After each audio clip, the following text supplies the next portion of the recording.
మనం మొత్తం guide lines DO తోటి డిస్కస్ చేస్తే మళ్ళీ సార్ కూడా సెక్రటరీ గారితో ఇమీడియట్గా మాట్లాడిండు.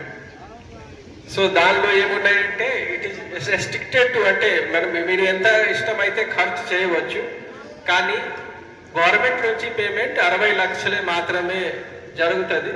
సో దానికి వాళ్ళతోటి ఒక కన్సెంట్ తీసుకొని మిగిలిపోయిన డబ్బు మీరు పే చేస్తారు. అట్లా కన్సెంట్ తీసుకొని లోకల్గా అవైలబుల్ మషీన్స్ లోకల్ కంపెనీ తోటి తీసుకుంటే అంటే మంచిగా ఉంటుంది. వాళ్ళతోటి డిస్కస్ చేసాము.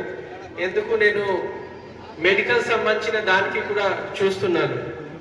అంటే నార్మల్గా ఏమవుతుంది అంటే ఒక మషీన్ మనం టెండర్ చేస్తాము, లోయెస్ట్ ఏమైనా బిడ్ వచ్చింది అంటే దానికి కొంటాము. సపోజ్ 10 lakhs కి ఒక మషీన్ కొంటాము, నెక్స్ట్ ఇయర్ మళ్ళీ ఖరాబ్ అయితే వాళ్ళు స్పేర్ పార్ట్ ఇంకా 8 to 9 lakhs అట్లా చేసేసి నేను చాలా అంటే government medical college and hospital సంబంధించిన చాలా ఎక్విప్మెంట్, పాత ఎక్విప్మెంట్ డిస్కార్డ్ చేసేసి సేమ్ అమౌంట్ లో కొత్త ఎక్విప్మెంట్ దొరుకుతుంది.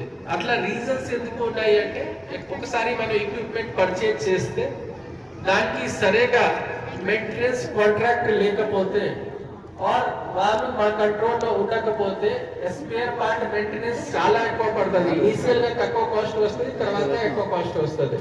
సో కాబట్టి ఈ ఎక్విప్మెంట్ కాకుండా మనం ఏమైనా మెడికల్ దాంట్లో కూడా పర్చేజ్ చేస్తే మినిమం 5 years కి మెయింటెనెన్స్ యాడ్ చేసేసి ఏ కంపెనీ నుంచి తక్కువ కాస్ట్ లో వస్తున్నాయి అట్లా మనం నార్మల్ గా.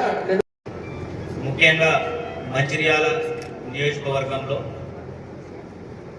ఈ రైతులే విత్తనాలని ఉత్పత్తి చేసి మీరే ఫౌండేషన్ సీడ్ తీసుకొని మీరే ఉత్పత్తి చేసి మీరే ఇక్కడ శుద్ధి చేసి చందారం మ్యూచువల్ ఎయిడ్ పరస్పర సహకార సంఘం ముద్ర చేసి విత్తనాలని మీతో పాటు మిగతా రైతులకు ఇవ్వడం అనేది చాలా గొప్ప విషయం.